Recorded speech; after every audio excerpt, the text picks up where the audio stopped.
Chapter 1. The Waters of Nun and the Birth of Ra. In the beginning, before time had meaning, before the first grains of sand slipped through the desert winds, there was only silence, a silence so vast and heavy that it pressed against eternity itself. The Egyptians believed that all existence began in this endless quiet. They called it Nun, the primordial waters. Nun was not an ocean with waves, nor a river with banks. It was a sea without boundaries, without surface or floor. It stretched everywhere and nowhere, an infinite expanse of potential. This was not emptiness, it was fullness, waiting to be awakened. Within Nun lay the seeds of everything to come, the gods, the stars, the earth, and even the souls of humankind. And then, from the still waters, something stirred. Slowly, with the weight of eternity behind it, a lotus flower rose from the deep. Its stem pushed through the silent abyss, carrying with it the first promise of creation. The petals were heavy, gleaming with droplets that glowed like tiny stars. For an age, the lotus remained closed, holding its mystery within. Then, as if in response to a hidden call, the flower opened. Its petals unfolded in slow, deliberate grace, and at its heart, a brilliant light shone. From this light came Ra, the Radiant One, the god of the sun. His first breath banished the darkness, and his first glance scattered the stillness. Where there had been only silence, now there was warmth. Where there had been endless shadow, now there was the golden promise of day. Ra stood upon the lotus, shining so brightly that the waters themselves but reflected his glow. He looked upon the vastness of Nun and felt the weight of solitude. He was alive, powerful, eternal, yet alone in this new universe. And so, he spoke the first words of creation. From the breath of his words came Shu, the god of air. Shu lifted the weight of the skies and carried the winds in his hands. From Ra's laughter came Tefnut, the goddess of moisture. She gave life to dew, to rainfall, and to the cool mists that touched the desert before dawn. Together, Shu and Tefnut moved across the waters of Nun, shaping the first boundaries of the world. Their dance gave rhythm to the air and to the rains, and with each step, the possibility of new life grew stronger. From their union were born Geb, the earth, and Nut, the sky. Geb stretched out beneath all things, firm and steady, his skin the soil and stone of the world. Nut arched her body above, glittering with countless stars, her arms and legs reaching across the horizons. They embraced tightly, unwilling to part, but Ra separated them. He lifted Nut high above, so that she would reign as the heavens, while Geb remained below as the land. Between them, the first space for life was formed, a sacred expanse where air and water could flow, where day and night could meet. The Egyptians saw in this moment the foundation of balance. Nothing could exist without its opposite. Light was born with darkness, the earth with the sky, order with chaos. Each pair was bound together, forever creating the harmony of existence. Every morning, when the sun rose over the desert, the people remembered Ra's first awakening from the lotus. Every evening when shadows stretched long and night returned, they remembered the waters of Nun, always waiting, always eternal. To them, the world itself was a sacred temple. The sky above was not just empty space, but the body of Nut, adorned with stars. The earth beneath their feet was the laughter of Geb, steady and fertile. The wind in their lungs was Shu, and the cool touch of water was the blessing of Tefnut. Life was not separate from the divine. Life was the divine, woven into every breath, every stone, every grain of sand. And so, the Egyptians began each day with reverence, knowing that they walked in the presence of gods. The cycle of dawn and dusk was not simply the passing of time. It was the eternal story of Ra's light rising out of Nun's darkness, the reminder that creation was ongoing, unending, and alive within them all.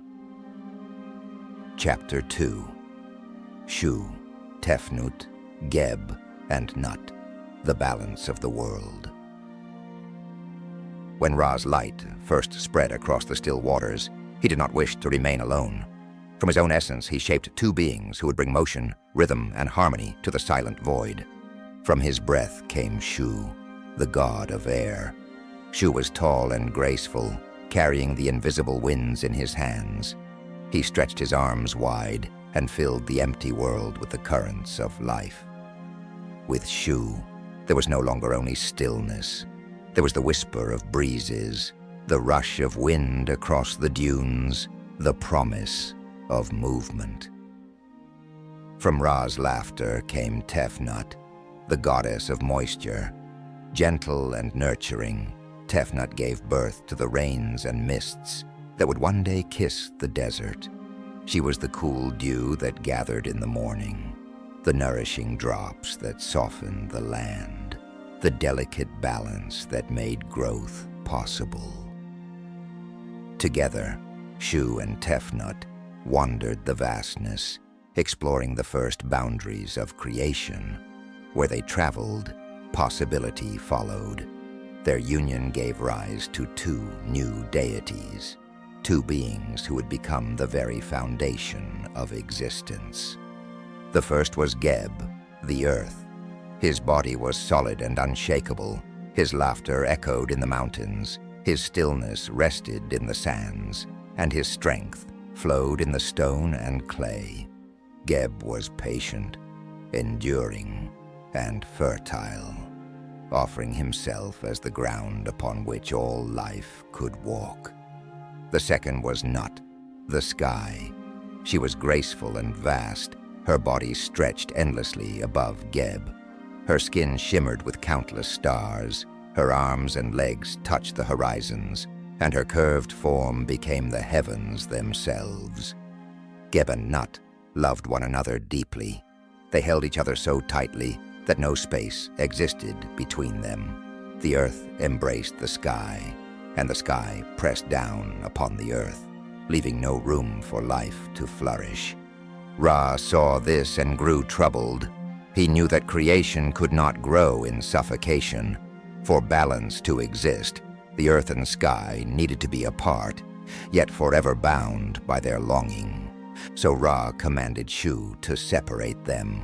Shu lifted Nut high above, holding her aloft in his arms, while Geb remained below. With great sorrow, the lovers were pulled apart, their cries echoing through the new world.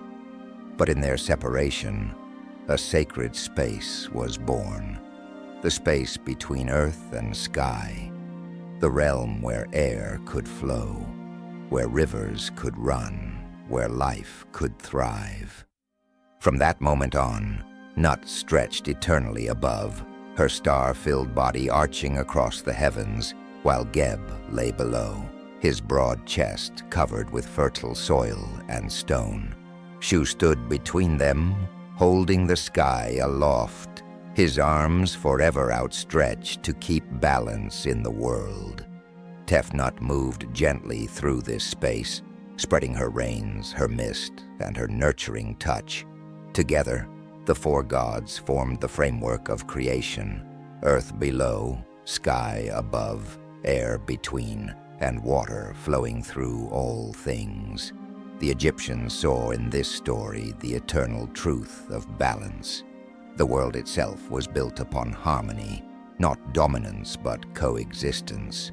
The earth and sky were forever longing for each other, but their distance gave life room to grow. The winds of Shu carried breath into the lungs of all living beings. The waters of Tefnut nourished the soil, allowing crops to flourish and people to survive in even the harshest desert. To the Egyptians, every sunrise across the horizon was Nut, arching her body above Geb once more. Every breath of air was Shu whispering through their lungs. Every drop of water was the gift of Tefnut, and every step upon the ground was Geb's steady embrace. This harmony was fragile, and it had to be honored.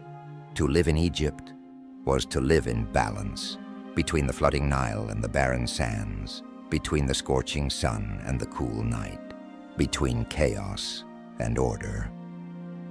The gods themselves embodied this truth, and through their eternal roles, they reminded humankind that life could only flourish when balance was kept.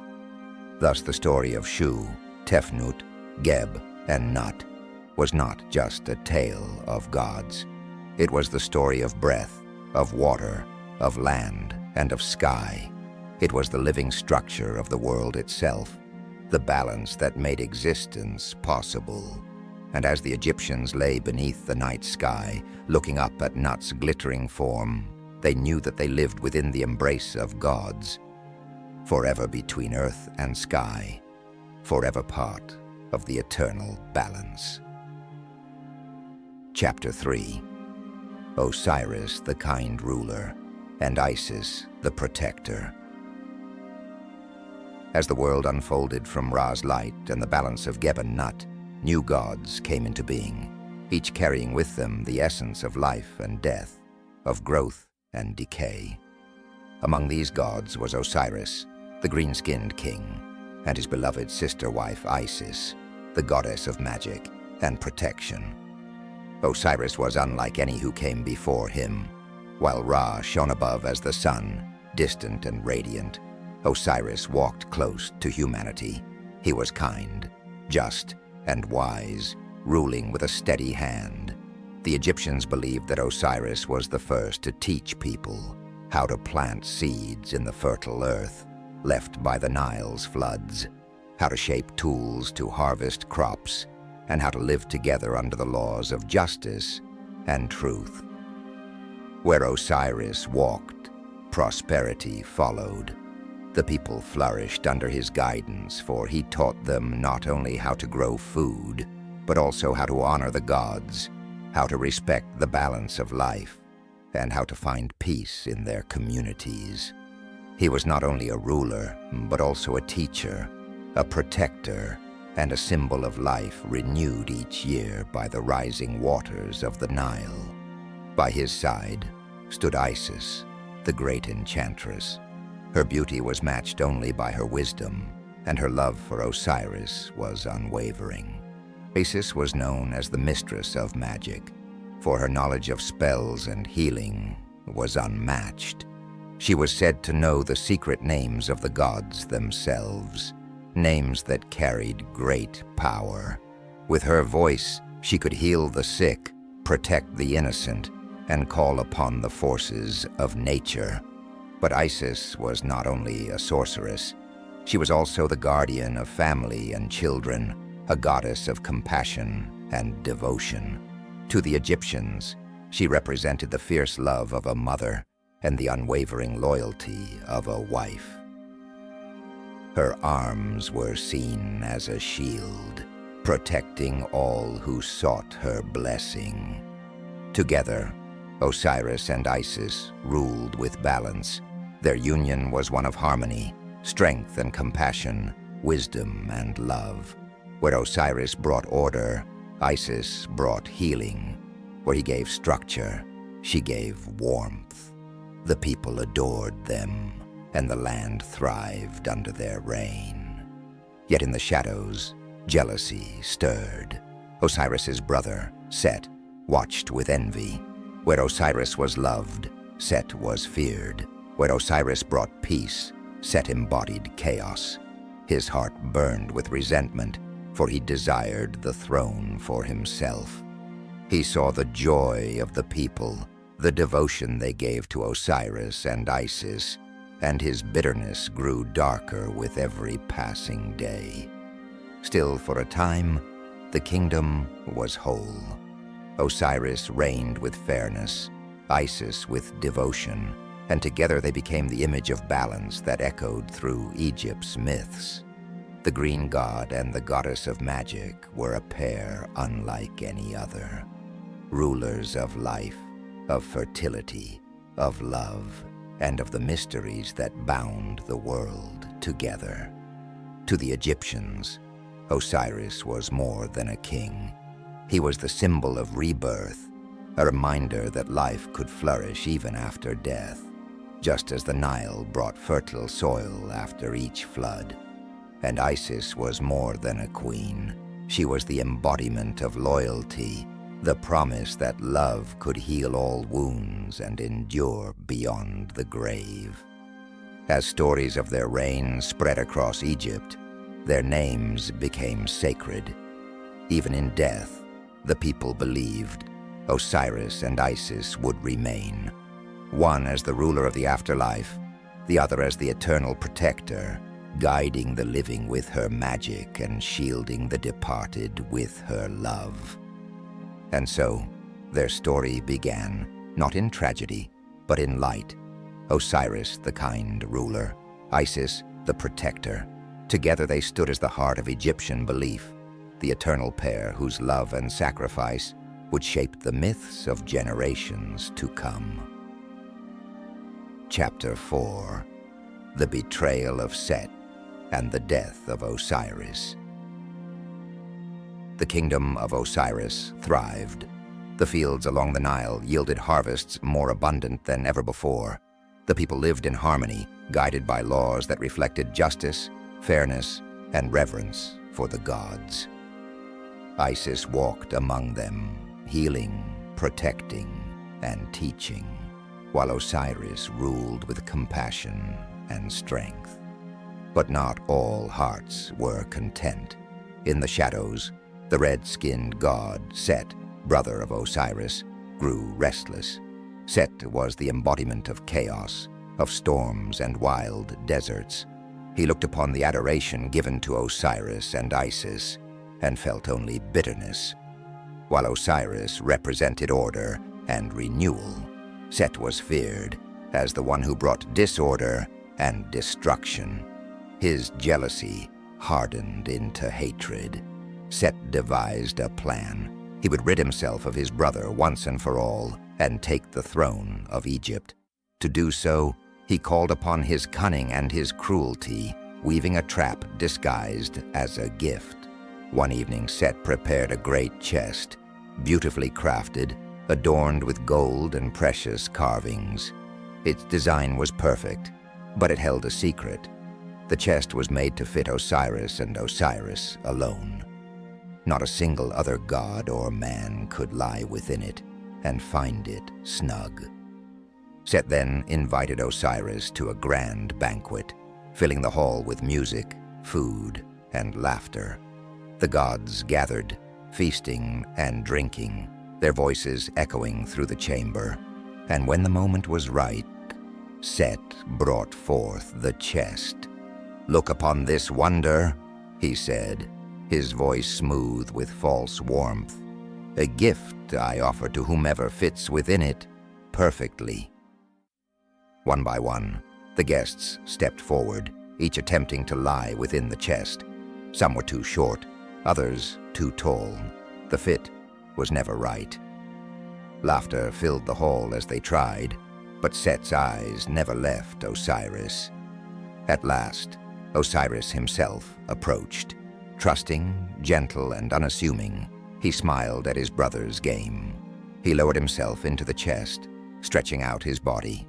It was perfect. Every line, every curve, every inch was measured exactly to his form. And in that instant, Set sprang forward. With a shout, he slammed the lid closed. His followers rushed in, pouring molten lead over the seams, locking Osiris inside.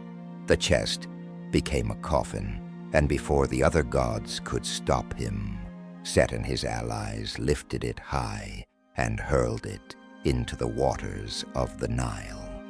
The river carried Osiris away, sweeping him far from his kingdom, far from Isis, far from all who loved him. The joyous feast had become a night of horror, and silence fell over Egypt as the current claimed its king. Set seized the throne, his laughter echoing in the dark. The land trembled under his rule. Where Osiris had brought order, Set unleashed chaos. Where Osiris had nurtured the people, Set brought fear. Storms raged, deserts spread, and the balance of Egypt was broken.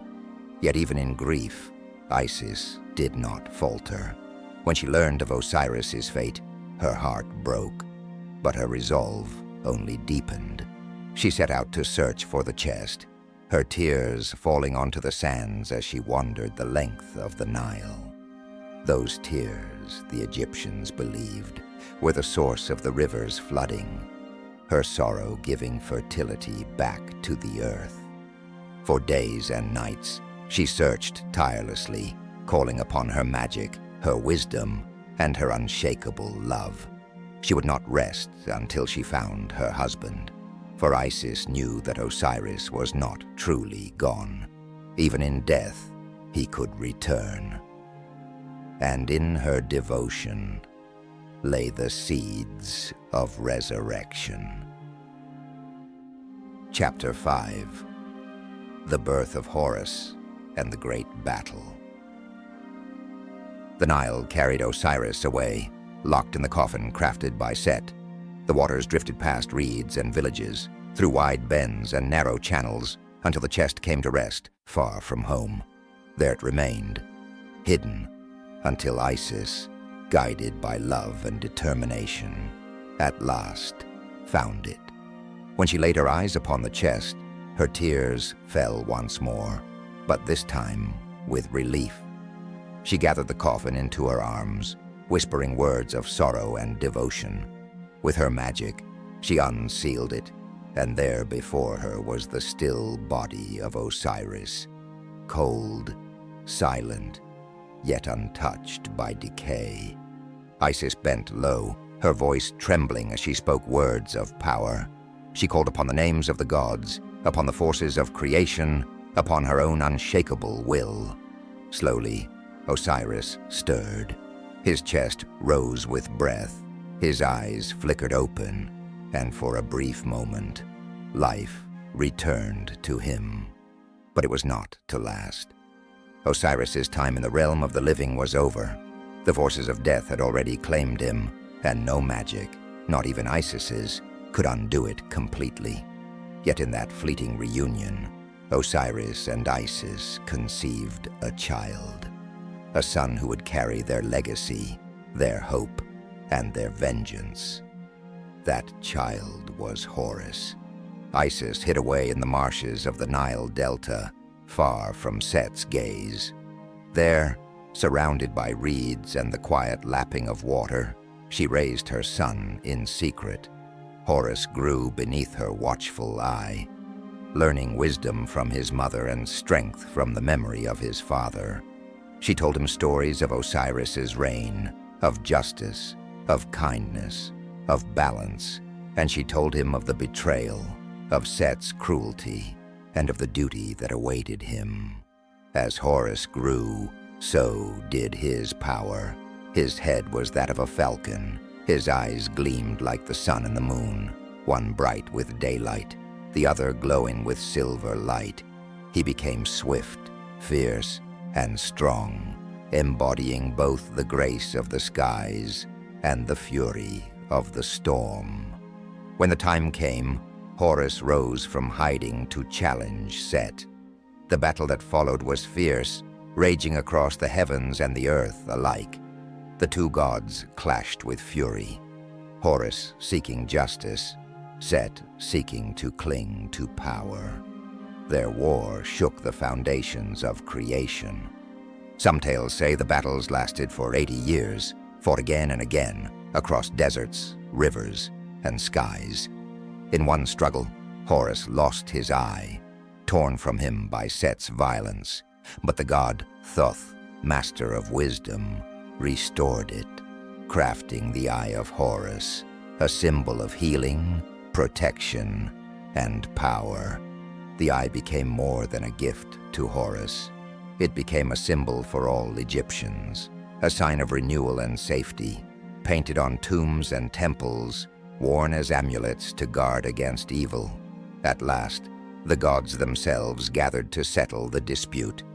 The tribunal of deities listened to both sides, weighing order against chaos. Isis, ever cunning, presented her case with clarity, reminding them of Set's betrayal, of Osiris's death, and of Horus's rightful place. The gods judged in favor of Horus. Set was cast aside, his reign broken, his power diminished. Horus ascended as the protector of Egypt, carrying with him the strength of his father and the devotion of his mother. Osiris, though, did not return to the throne of the living. Instead, he descended fully into the underworld, where he became king of the dead. There he ruled not with sorrow, but with dignity, offering judgment to the souls who came before him, guiding them to their eternal fate. Thus Egypt had two rulers, Horus in the realm of the living, Osiris in the realm of the dead. Life and death were bound together, two halves of a cycle, forever in balance. To the Egyptians, this was not merely myth, it was truth. The floods of the Nile, rising and retreating, mirrored Osiris's death and rebirth. The falcon soaring above their heads was Horus, watching over them. The calm certainty of death, guided by Osiris, gave comfort that no soul was ever truly lost. And so the story of Horus's birth and victory became a promise. Chaos may reign for a time, but order will rise again. Darkness may fall, but light will return. Betrayal may wound, but justice will heal. Now, as we reflect on these timeless tales, may the wisdom of ancient Egypt rest with you, as eternal as the stars above the desert sky. Chapter 6. The Journey of the Soul. Anubis and the Afterlife. The Egyptians did not believe that death was an ending. To them it was a passage, a journey from one form of existence into another. When the final breath left the body, the soul began its most important voyage. Guiding that voyage was Anubis, the god with the head of a black jackal. His figure was solemn yet protective, feared and revered in equal measure. To the Egyptians, Anubis was not a god of terror, but of guardianship. His role was to ensure that every soul found its rightful place. The first step of the journey was preparation. The body of the departed was mummified, carefully wrapped in linen, preserved for eternity. This was not simply ritual. It was an act of devotion, ensuring that the soul would recognize its vessel in the afterlife. Anubis was believed to oversee this process, his unseen presence guiding the priests as they worked. Once the body was prepared, the soul faced the Hall of Judgment. In this sacred chamber stood a golden scale. On one side rested the heart of the deceased, their seat of memory, thought, and intention. On the other side lay the feather of Ma'at, the goddess of truth and balance. If the heart was heavy, weighed down with lies, cruelty, and injustice, the scales tipped. Waiting beside the scales was a fearsome creature, Amit, the devourer. Part crocodile, part lion, part hippopotamus, she consumed the unworthy heart, and the soul was lost forever. But if the heart was light, balanced against the feather of Ma'at, the soul passed the test. Anubis would then lead it forward into the presence of Osiris, ruler of the underworld. Osiris sat upon a throne, flanked by Isis and Nephthys, judging the worthy. To those who had lived in truth, Osiris offered entry into the field of reeds, a paradise where the soul could live eternally. The field of reeds was a mirror of Egypt itself, but perfected. Crops grew without end, waters shimmered forever fresh, and families reunited joyfully. It was peace, abundance, and harmony everlasting. For the Egyptians, this vision of the afterlife was not a fantasy. It was a promise to live a life in balance, to honor the gods, to respect Ma'at, was to secure a place in eternal paradise. And in this belief lay the power of Anubis, the guardian who walked every soul to its destiny, ensuring that none were abandoned and all were judged fairly. Chapter 7. Ra's nightly battle with Apophis. While Osiris ruled the underworld and Anubis guided the souls of the dead, another struggle played out in the heavens each night. For as certain as the sunrise was, so too was the journey of Ra, the sun god, through the darkness. Each evening, when Ra's golden light dipped below the horizon, he embarked upon a perilous voyage. In a great solar bark, a radiant ship, he sailed across the underworld. With him traveled gods who aided in his defense, strong deities with spears of light, ready to face the terrors of night. But waiting in the shadows was Apophis, the great serpent of chaos. Vast beyond comprehension, Apophis coiled through the darkness, seeking to devour the sun. His body was a serpent's, endless and writhing. His eyes glowed with hatred, and his fangs dripped with poison. To the Egyptians, he was the very embodiment of disorder, the eternal enemy of light. Each night, Apophis attacked. The serpent struck at Ra's bark, coiling around it, trying to plunge the sun into eternal darkness. The gods fought back, spears flashing, voices chanting spells of power to weaken the serpent. Ra himself stood tall, his light blazing against the shadows. The battle raged, again and again, each night a repetition of the eternal struggle. But always, Ra prevailed. The serpent was beaten back, cast down into the darkness once more. And as morning came, Ra emerged from the horizon, reborn, radiant, and victorious. For the Egyptians, this myth explained the cycles of day and night. But more than that, it was a lesson. Darkness and chaos could never be destroyed forever, but neither could light be defeated. Every dawn was proof of renewal, of resilience, of the eternal triumph of order over chaos. To close one's eyes at night was to trust that Ra would fight for them in the underworld, guarding the sun until it rose again. Each morning's light was a blessing, a reminder that even in the deepest night, hope would return. Chapter 8. Bastet, Thoth, and the Gentle Protectors. Not all gods were warriors, and not all struggles were fought with spears and storms. Some deities brought comfort, joy, and knowledge. Protectors who reminded the Egyptians that life was not only a battle, but also a gift to be cherished. One such goddess was Bastet. She was depicted as a woman with the head of a cat, graceful and elegant. Cats were sacred in Egypt, their presence believed to ward off evil spirits and bring harmony to the home. Bastet embodied love, warmth, and the bond of family. She was gentle, a protector of mothers and children, yet also fierce when threatened. To those who honored her, she offered peace, safety, and joy. Another was Thoth, the ibis-headed god of wisdom and writing. He was the recorder of all things, the scribe of the gods, and the keeper of divine knowledge. Thoth gave humanity the gift of language, of writing, of thought itself. He was also the god of balance, often mediating disputes among the gods.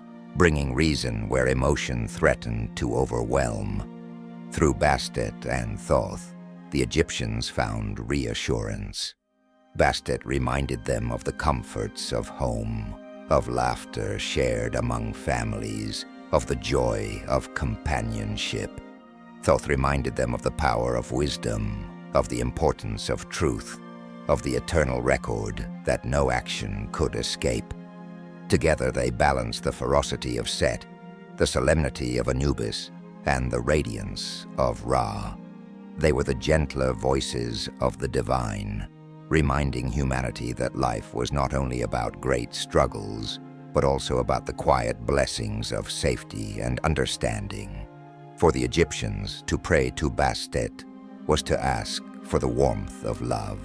To honor Thoth was to seek guidance, wisdom, and clarity. And through them, they found balance, the balance of heart and mind, of home and destiny. Chapter 9. The Field of Reeds, Eternal Paradise. For the Egyptians, death was not the end. It was a doorway. Beyond that doorway lay the judgment of the heart, the guidance of Anubis, and the throne of Osiris. But for those who had lived truthfully, who honored Ma'at and kept the balance of life, the journey did not end with judgment. It continued into the Field of Reeds.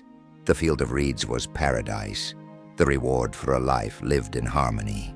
It was not distant or strange, but familiar, a perfected mirror of Egypt itself. Imagine the banks of the Nile, but greener, brighter, and eternal. Imagine crops that never wither, waters that never run dry, skies that never darken with storm. That was the Field of Reeds. Here, the departed lived as they had in life, but free from pain, hunger, or hardship. Fields of grain stretched endlessly, always ripe for harvest. Fruit trees bore their gifts in every season. The Nile flowed gently through the land, shimmering beneath a sky filled with endless light. In this place, families reunited, loved ones lost to time, embraced once again. Husbands and wives, parents and children, friends and kin, all walked together beneath the golden reeds. The laughter of children rang through the air, as joyous and eternal as the river itself. Each soul lived in a home that reflected their life on earth, but perfected. Those who had worked the land tended their crops without labor, for the earth gave freely. Those who had built or crafted did so with ease, their creations lasting forever. Life continued as before, but every moment was filled with peace. The gods walked among them as well. Osiris, lord of the underworld, watched over the Field of Reeds with calm wisdom. Isis and Nephthys offered blessings, while Anubis ensured that none disturbed the balance. Even Ra's light touched the land, though softer, gentler than in the world above. For the Egyptians, this vision of paradise was not simply a hope, but a certainty. To live a life of truth, to honor the gods, to respect Ma'at, was to earn a place in the Field of Reeds. It was the promise that sorrow would end, that love would endure, and that every soul could find eternal rest in beauty. The Field of Reeds was more than a reward. It was the embodiment of the Egyptian belief that life and death were not opposites but parts of the same cycle. Just as the Nile flooded and receded, bringing new life year after year, so too did the soul pass from one life into another, always returning, always renewed. To close one's eyes at the end of life was not to fall into nothingness, but to awaken in a world more beautiful than the one left behind. To step into the Field of Reeds was to step into eternity, a place where peace was endless and where every breath carried the blessing of the gods. Chapter 10. The Legacy of Egypt. Balance and harmony. The stories of the Egyptian gods were not only tales of creation, of battles, of love and betrayal. They were lessons carried across generations, guiding a people who lived between river and desert, between order and chaos, between the harshness of life and the hope of eternity. The Egyptians saw the gods not as distant rulers, but as companions woven into the fabric of existence. Ra's light was felt in every sunrise. Shu's breath stirred in every breeze. Tefnut's gift fell with every drop of rain. Geb's steady strength supported every step, and Nut's arching body sparkled above them each night. Osiris taught them that death was not an end, but a transformation, a passage into another life. Isis showed the power of devotion, of loyalty, of love that could conquer even the grave. Horus embodied the strength to overcome injustice, to rise again after loss. And Set, though feared, reminded them that chaos was always present, a force to be reckoned with but never unconquerable. Through Anubis they found comfort in the afterlife, knowing their souls would be guided with fairness. Through Bastet they felt the warmth of home, the safety of love. Through Thoth they gained wisdom, knowledge, and the gift of words, ensuring that their stories would never be forgotten. And in the field of reeds, they saw their destiny, a paradise reflecting their homeland, perfected, eternal, a place where truth was rewarded and peace was everlasting. The legacy of these myths was not only in temples carved from stone or in scrolls of papyrus, but in the lives of the people themselves. Farmers who sowed their crops, mothers who cared for their children, scribes who recorded the stories, and priests who tended the sacred rituals, all lived within the embrace of the divine. To live as an Egyptian was to walk in balance between light and darkness, between life and death, between chaos and order. This balance, Ma'at, was more than law. It was the essence of harmony itself. It was the truth that bound the world together, from the first breath of creation to the last heartbeat of life. And so these stories endured, not because they were written, but because they were lived. Every sunrise, every flooding of the Nile, every star in the sky was a reminder that the gods were present and that the cycle of life continued. Even now, across the centuries, their voices echo. The waters of Nun, the laughter of Geb, the whispers of Shu, the light of Ra, they remain. The myths of Egypt are not forgotten. They live in memory, in history, and in the timeless truth that harmony is eternal. And so, as we close this journey, let these stories rest within you. May they bring peace, wonder, and reflection as you drift into sleep.